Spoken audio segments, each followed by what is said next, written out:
This week is going to urge us to go big and probably not go home.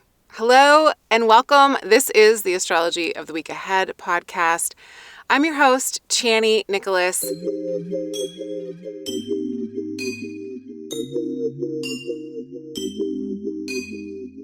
And in this episode, we're going to talk about the week of May 29th. This is a full moon week. That means that all week we're building towards a kind of crescendo, big moment. For those of you that tend to really get impacted by the full moon, just keep that in mind because more than likely over the course of the end of the week, like into the weekend, we're going to be feeling this kind of burgeoning energy. And for some of us, that leaves us agitated and irritated because it makes it harder to sleep because there's this big light in the sky that's not usually there, or it's only there once a month. Anyways, it's a full moon, so make sure that you just keep that in mind. I like a lot about this full moon. It's not an eclipse, so that's great. We just came out of eclipse season. The last full moon was an eclipse, and that is never a lovely situation. But this full moon is not an eclipse, and it does feel like it's got something that's really poignant attached to it. Two things. This is a full moon in Sagittarius, which is always lively. It's always enthusiastic. It always starts out the gate just running full blast, full tilt towards the horizon.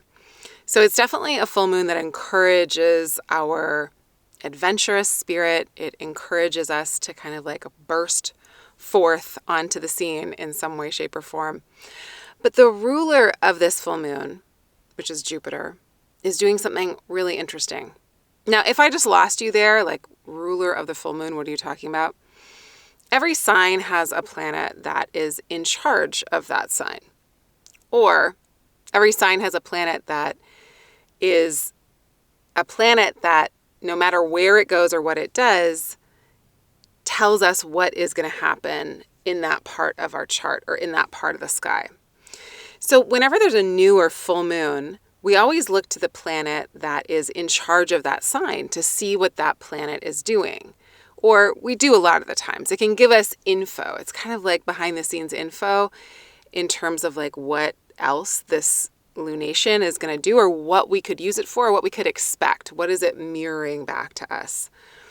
And this week, Jupiter, the planet that is in charge of Sagittarius or that does well in Sagittarius or has its domicile in Sagittarius, Jupiter is making a conjunction, so it's passing over what we call the North Node, which is a place where eclipses happen. So this full moon is not an eclipse, but there is something in the air that feels significant like an eclipse.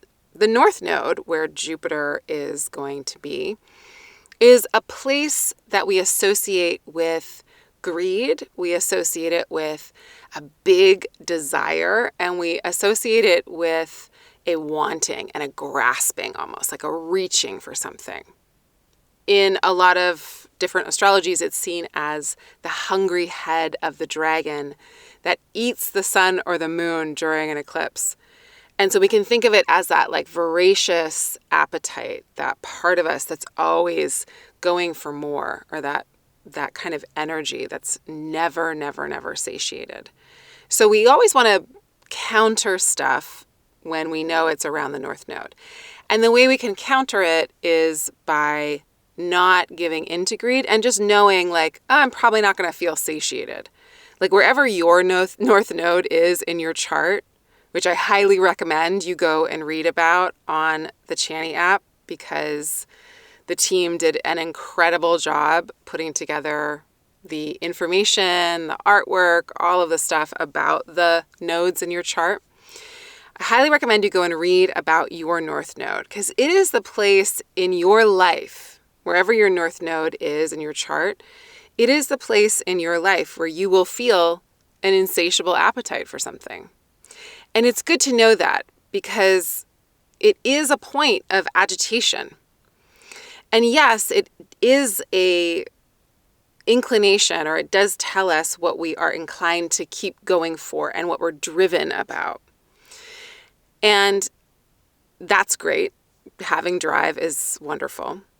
But if our drive is unconscious, or if the ambition that's kind of like compelling us to go forward or propelling us to go forward isn't checked with a conscious practice of saying like, okay, like whatever the best is for everybody concerned, I will also be happy with. Like, I'm going to go for the thing, and I'm also going to trust in a greater intelligence than just my own desire for things.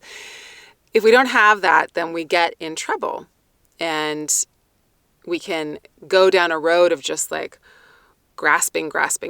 In modern astrology, there's a lot of talk about the North Node being where we're going in this lifetime, which, if that's your philosophy, great.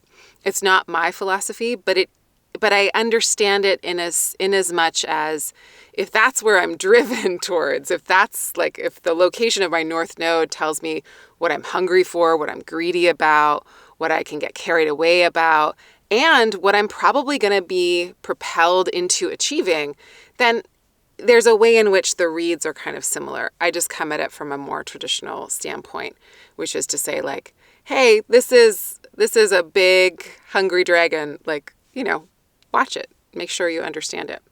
So all that to say, as Jupiter moves over the North Node this week, there's going to be an emphasis on all things Jupiterian. And Jupiter is the planet of abundance, and Jupiter is the planet of bringing forth good things. And it's in Taurus right now, so it's really focused on the material. It's focused on how we work with our resources. It's focused on our relationship with the earth. And because the North Node is this kind of like volatile, energy that can leave us wanting and desiring, and Jupiter can gas us up. Literally, it's the gas giant. It's the biggest planet in our solar system. So it's like big plus big in a sign that is about enjoying the comforts of life and enjoying the material realm. And I hope that this amplifies our need to take care of the planet and of this earth. And also, I see the red flag that this could be a moment of exceptional greed, right? If we're grasping, and if it's in the sign Taurus, and if it's about the material, and if Jupiter just wants more, then, that could be a thing that we see in the headlines. Something about environmentalism, which, we should have in the headlines all the time because, hey, it's our big looming crisis that we must address, and we have to completely change the ways in which we relate to the planet and its resources, to ourselves, to our bodies, our labor, each other's labor, everything to do with the material realm, all of it, tons of work to do there. This week seems to amplify some of that stuff. Now, on a personal level, this is interesting because it amplifies the message of Jupiter's transit through Taurus, which means it amplifies some of the qualities that you're going to be channeling or living out over the course of this next year, because over the course of the next year, Jupiter is moving through Taurus. So if you go to the Chani app, if you're already in there, then listen to your reading this week. We talk a lot about what Jupiter in Taurus means for you specifically. And this week might give you a little heads up in terms of what kind of expansion, what kind of abundance, and hopefully what kind of growth is in store for you or is being reflected back to you that you're undergoing at this moment. So really good to know where Jupiter is in your chart, or where it's transiting through in your chart right now. Also good to know where your natal, your birth Jupiter is, the Jupiter in your birth chart. And take note if they're doing anything together. What I mean by that is you can go to the transit section of the Chani app and see if Jupiter's making any transits to any of your planets. Anyways, you can also just read your Jupiter in Taurus horoscope on Chani.com, or again, in the app under the current sky, and that'll give you an inkling about it. I'm saying all this because I want you to watch for what's happening this week in that area of your life, the area of your life that corresponds with the house Jupiter is moving through. Because as Jupiter touches this or transits this point, there's something here that can make a mark. There's an event or an inkling or a desire or a situation that occurs that could have the kind of weight that an eclipse has. Not totally, but like this is a big deal.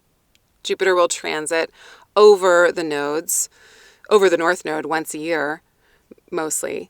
And Jupiter and the North Node being together in Taurus and, doing this little conjunction thing is important. It's a marker of sorts. Okay, long way to say this full moon feels even bigger because its ruler is Jupiter. Jupiter's big, and it's making a conjunction to the North Node, which is always going to really encourage more of.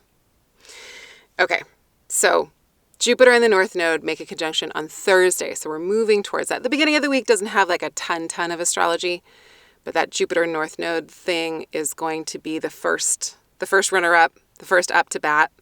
On Friday, we've got a Venus trine Neptune, which I love, very romantic. It's a lot of flow. It's a lot of sweetness. It's a lot of honey. It's a really good time to make those efforts to be in connection with the people that you love and the beauty that you want more of in your life. It's a great time to bring that into your world. It's a beautiful date night. Date yourself, date with a love, a platonic date, doesn't matter. It's very sweet, romantic, loving, ideal. Use it, work with it, love up on your people. Okay, then on Saturday, the full moon in Sagittarius occurs. It's happening at 8:42 Pacific time. So if you are in a much later time zone, that will be Sunday. But we'll all be feeling the swell of it on Saturday. For those of you in this area of the world, it will be big and bright and beautiful and peaking on Saturday night. So, it's an invitation to go explore, get adventurous, go wild, go crazy, all of that stuff. And note that there's also something quite turbulent that's happening on Sunday. And the turbulence has to do with a conversation that we have or some kind of information that comes through. So it's definitely a really active weekend with the full moon. And then on Sunday with this kind of turbulent astrology. The turbulence, though, could be really groundbreaking. That's what turbulence does, right? It kind of breaks new ground. And things that are groundbreaking can be really exciting. They can also be really loud and really kind of wild. And so there is this feeling of wildness that goes throughout the week. The thing I'm talking about on Sunday is Mercury and Uranus are making a conjunction. And that's always really good for conversations that get right to the truth, for saying something, communicating something with a lot of volume. It's a very loud sentiment. And it's happening in Taurus, which is where, again, Jupiter and the North Node came together. And I'd say, the North Node is loud-ish. It's got that feeling of things being disrupted or disruptive. And, all this is happening in Taurus. Taurus is a very mellow sign, so that might even it all out a little bit. But it's a full moon week, and it's a fiery full moon, and it wants us to gallop towards what we hold to be true. That's the other thing here.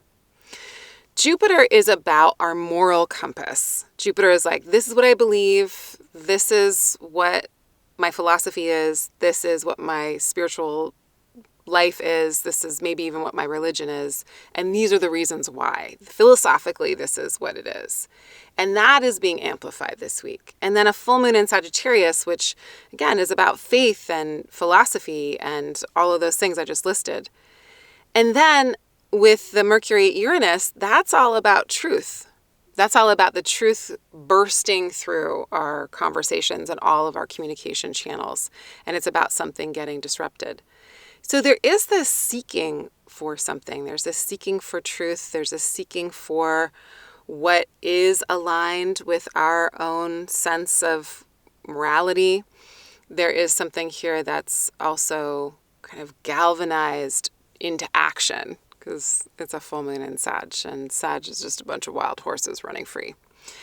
So do with that what you will. I hope it is a really encouraging full moon. If Sag and Jupiter do anything, it is to cheerlead and to encourage and to lead with optimism. So may that be what's amplified this week. And any and all truth that comes to the surface, I hope is liberating, because what else are we here to do? You and I are here to get free, to live in honesty, and to do the things that we feel are the right thing to do. And I do think that this astrology calls for that. Also, take care of yourself. It's a full moon weekend. Have fun. And then, do the deep rest thing that you need.